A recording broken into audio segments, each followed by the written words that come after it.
Welcome back to Black Royalty, where everyone is royalty. My name is King J, and today we have ourselves a really, really special guest. We have Dr. Stephen Berkley from the psychology department, studying Black families on campus. I actually recently took his class last semester. It was a pretty fun class, pretty good, thought provoking class, and I'm really excited to have him on the podcast. So I appreciate you coming. Excited to be here too, King J. Yeah. Yeah, thanks for the invite. Yeah, of course. So I wanted to talk a little bit about that, right? You're one of the few Black professors that are on campus right now, and I know there are many people that are dying to hear you speak. Um, so, what brought you to USD in the first place? Yeah, so it was a couple things that brought me to USD. First, it was the weather.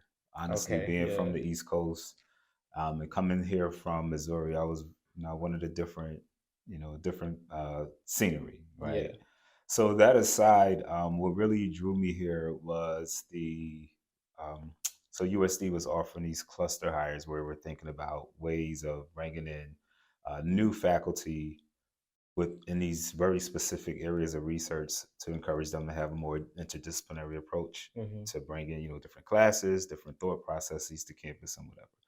So when I saw the opening in the psych science department, they were looking for someone who studied developmental science but had a different approach to it. hmm. So given my approaches on ethnicity and race, um, everything just seemed to line up for this to be a good position. So I interviewed and I guess I said something impressive, you Yeah. know.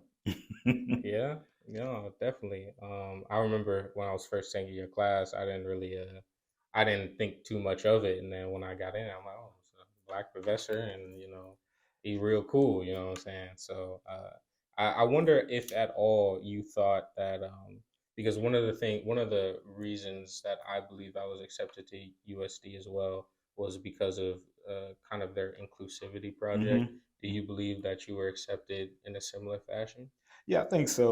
Because I believe that at that time, the way that it was marketed, they were thinking about, diversifying the campus and all these things. So I think they had a lot to do with it. But I also think that um, at the core of my research and what I can bring to, young learners is something very unique that no one else in the department is doing. Dare I say, pretty much in the school, Yeah. you know?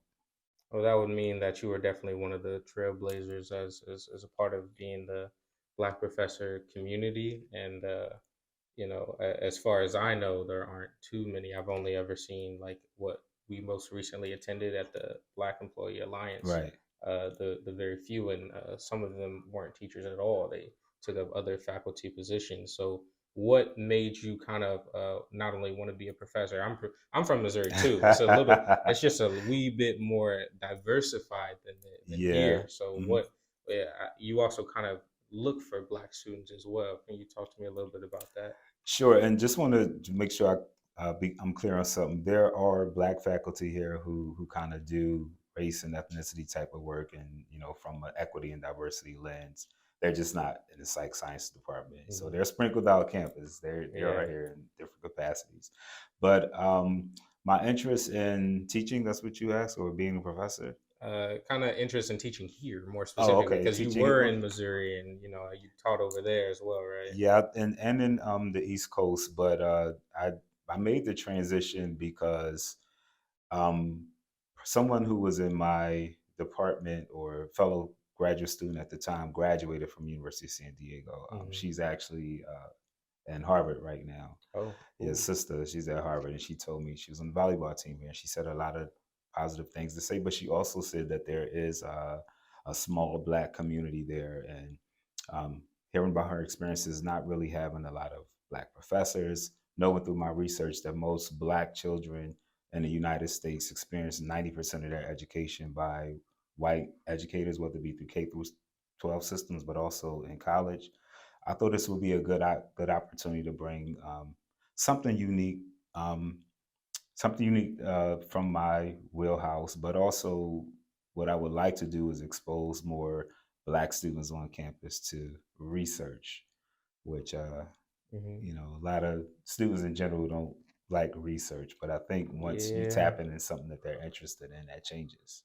Yeah, what's funny is that I was actually on a behavioral neuroscience track, and Uh I had started looking at some of the future career opportunities for that, and it only said research, research, research, and then the other thing was be a teacher, and I was like, I swapped over to psychology, and I'm finding a little bit more success with huh. that, and success in your class as well. I believe I'm also taking you next semester, so For child development. child development, yeah. Okay. So yeah, Yeah, so it's a pretty much the same angle with that class. We don't just focus on Black families in that class, but we do look at child and adolescent development through a lens of equity and inclusion. hmm So, what I mean by that, there's these normative aspects of development.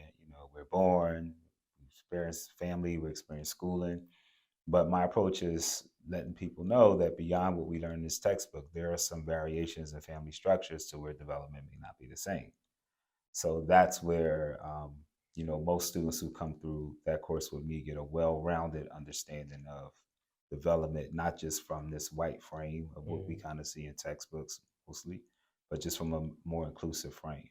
right. So you've also been doing your own research here in San Diego with Mhm. not only just Black students but child development in Black families. So have you found anything interesting, anything that like is noteworthy that maybe isn't experienced in other environments?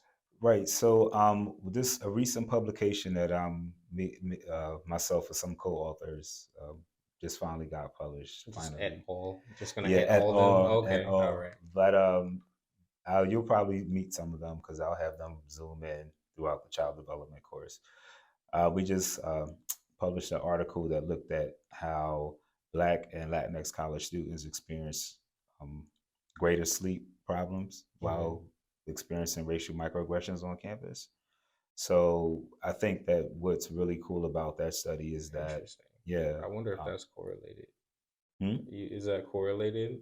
Yeah, what we found is that students who reported more microaggressions also reported greater sleep problems. So longer Mm, times going to sleep, um, shorter sleep durations, things like that. So it was just a correlational study, mm, no cause and effect thing there.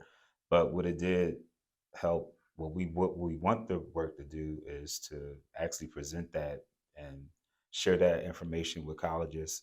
The sample were students from a PWI, predominantly white institution. So, hmm well, who knows what kind of microaggressions are happening on their campuses that they're facing on a daily basis that may actually impact the way that they experience sleep.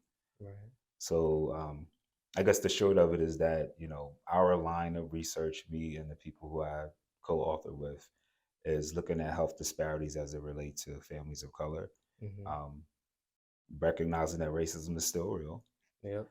and that some young adults are experiencing that during a critical time of identity development. hmm Well, that all sounds interesting. Is it published somewhere I can read? Like where is it at, As well, I believe it's in don't quote me on this. I have to double check. I think it's in the Journal of Sleep Research, man? but Journal of Sleep Research. you'll read it All right. in the class. It'll be out. Okay. You're gonna make me read it. Okay. Yeah, the You side gonna class quiz will me be on it it. too?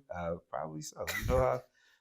But you won't know about it Oh, because you know okay. how I do the pop Yeah. quizzes. So He just pop quiz like every other class, or like he'll say there's a quiz and then there's no quiz or something like that, or he'll say to study this and then there's something different. I'm like, okay. So we gotta be ready at all times, pretty yeah, much. You gotta be ready at all times. hey, Um, stay ready. Don't need to get ready, yeah. right? I'm wondering after you said that, after the correlational study about them experiencing microaggressions and sleeping less, I me personally, right? If I were to experience microaggressions, typically for me, it would lead to more feelings of isolation, hmm more feelings of loneliness that could also contribute to that lack of sleep, or even kind of even feeling like I don't belong. And do you think that that's an important part of it, or something that needs to be addressed, or is it just a straightforward process? Well, I think that definitely needs to be addressed. And another aspect of the study that I didn't talk about was we looked at how, when these students recall conversations with their parents about race, racial socialization we talked about in the class, Mm-hmm. that mitigated those effects. So students kind of reported more of those conversations with their parents.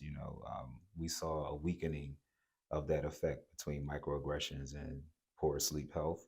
But in terms of belonging in general, I think that should always be at the forefront of any university when you have marginalized populations. Mm, Um, Oftentimes, we think that you know you students, that whole idea of belonging is just about, well, we'll put up a diversity center, we'll mm-hmm. do these things, and that may very well be the case, and they may very well work, but we never really understand all these different intersections of a young person's identity.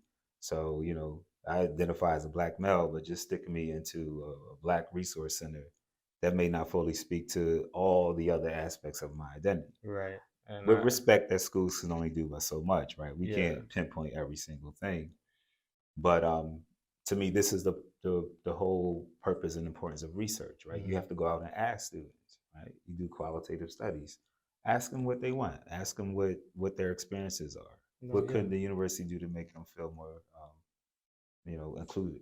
Absolutely. And, I definitely agree with that lens because when I first arrived here, there was only the BSRC, Black Student Resource Commons, and the BSU with Kaya, who's been on the podcast before, Hmm. the Black Student Union.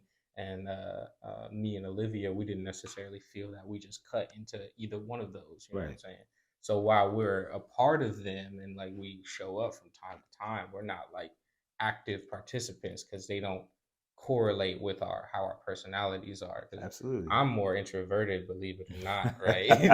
I don't like to mingle too much, I go and then I leave, type of thing. Okay. But it definitely feels like there, what could be a solution is kind of where I'm getting at, to not only be able to just have inclusivity, but be able to hit the targets that other students are seeking. What would be some type of solutions that could help some of the research to like, skew a different direction? Well, I think, and I like that question. I think one angle is to actually read the research that's Right. out, because there's a ton of research that suggests what college campuses can do to be more inclusive for, all different students. But since I've studied Black students, specifically for Black students, there's a growing research that's focusing on Black joy. How do Black college students find joy on these spaces where they may feel like they're marginalized. And by no means am I assuming that if you go to a school, you're going to experience marginalization. I believe that people do find their community, Mm-hmm. but I think that a good starting space is always to look at the research. What if scholars said may work, but even more so, look at the dynamics of your campus. Ask the students. You Mm-hmm. have to find ways to yeah, ask students. That would be my solution. As students. Ask them. So you can do that through qualitative studies. So like a voluntary type, Mhm. Yeah, because I think that we navigate these spaces, just as much as you all do, I would say, but your experiences are so different than my Mhm. experience. So I don't know what the life of King J is on this campus outside of you being in my class. Mhm. This is why I talk to you after class, right? Right. No, yeah. I mean, yeah, I've always, appreciated that. A lot of the times it's like you come and you go, you know what I'm saying? And my dad has been an avid, like avid talker whenever I was in high school, talking about they not gonna care about you in college, bruh. It's gonna be you get in, you fail, you get out. So you Mhm. need to be on top of your game at all times. And life happens, things happen, especially I'm an adult now who's far away from my family. And Right. sometimes you got to sacrifice some things in order to be able to manage everything, what I'm saying? So I really kind of like fall into this, notion of, do I fit in here or should I just not worry about it at all? And a lot of the times it comes to me kind of ignoring any, microaggressions or any other thing just to continue to deal with whatever it is I'm dealing with to reach the point where I want to reach. And our forefathers before us have all done that. My grandma herself had to deal with it a lot going Mhm. through college at her time, right? Just to get her associate's degree, just to become a nurse. And I definitely can't say I'm experiencing anything that she experienced, but I'm glad to be here.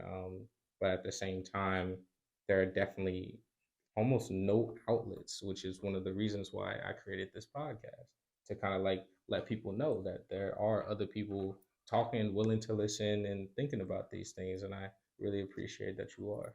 And I appreciate you having me here. And just so you, to give you a little bit more perspective, everything that you said were the exact um, feelings that I had as a graduate student as well. Even as an older adult during that time, being the only black person in the department. Um, and this isn't to take anything away from the mentors that I've had, because I had some really cool mentors during my graduate school experience. But it is a difference. It is a feeling of isolation when you're sitting in classes and you the stuff you're talking about is like, okay, when are we going to talk about something that relates to my experiences, right? Right. Yeah. And why do we have to wait to the end of the week? And that's the week we talk about diversity, Mm. right? At the last chapter. Yeah. So, but I get all that to say, I get what you're saying, and for universities to think about that as well. Mm. The way that we structure our curriculum, are we doing it in a way that's othering some other people? Mm. This is a uh, going to a sort of more personal topic. While I was in your class of studying Black families, I would always get this notion or feeling that would make me uncomfortable, and usually I ignore this type of a thing. But whenever we bring up a topic or something about Black families, most of the time I would already have said Mhm. knowledge of topic because I was in a Black family. Right. So like majority of the class were non-colored students, and so whenever I'd raise my hand to say something, everyone would look at me, and then basically my word was gospel in the sense that they would never refute anything I said, they would Hmm. never disagree with me. It would be just my own experience and my own feeling, and I didn't really find that all too comfortable, you know what I'm saying? So I did my best to still at least ask or say one thing per Okay. class. That was kind of like my, if you notice that it's just one time per class. Unless someone says something that I Mhm. really didn't like, I was like, you know what I'm saying? Mhm. But I definitely did try to say something, but also ignoring those feelings as to which, you know, I'm the one of the only Black kids in there. So Mhm. what do you think about that? Is that like do you think that's fair to like have me, or have other students like me continue to do that, or is there something I should do in that scenario? Well, I think that's going to be a common situation anytime you find yourself representing, the only thing, Right, yeah, right? and it's not like I don't want to be representative of my whole community. You And know what you're I'm not. saying? Yeah. So, a good way to think about that, because and I can parallel this with some of my, graduate school experiences, is not think that I have to represent, the black voice or the black opinion. I can't control how other people perceive my words, and if they perceive it as gospel, if they perceive it as BS. I can't control that. But if I have a strong opinion about something, I think it's important for me to always vocalize my opinion, Mhm. and let people think what they think. You know, Right. I think you did a good job in many things that you brought up, especially your presentation. I've spoken with you about that before, because what's important for me is not necessarily teaching the people in there who do not identify as a person of color. It's more important to talk about our experiences in a space where they can be affirmed and validated. Right. Well, yeah. I very much appreciate you for doing that, and I'm definitely looking forward to your class in the future. Yeah. Is there anything you want to say, mention, or anything along those lines? No, just that my thing in education has always been to validate the experiences of Black students. Hmm. So it's not to push anyone to the side. It's just that throughout the history of being Black and experiencing education, those experiences haven't always been validated. So that's my approach to research. That's my approach to teaching. That's my approach to service. And that's just my approach with you know, uh, assisting Black students with finding a community however I can. Mm. Well, sounds good. Very much appreciate you. Is there any, my last question, is there anything that you could do to spread that type of mentality, spread that type of thinking onto other faculty that are not like minded? Yeah, I continue to approach with classes that Right. highlight those experiences, talk about my research, and support students like this, in their own space, in their own format. All right. Well, thank you very much. Thank you, Thank you. King J. Absolutely. We got something for you right quick. uh, Yeah. Yeah. Stop, You gotta bro. get it. You know what I'm saying? Come You gotta on, put on the seriously? crown. Everyone royalty. Hey, Everyone. I appreciate you, brother. Yeah. This is where I gotta tilt this. I give it a little bit of flavor. Yeah, a Yeah. little bit of flavor. Well, we appreciate you for being Thank on. you. This has been Black Royalty with Dr. Stephen Berkley. Thank you so much for joining us. Peace.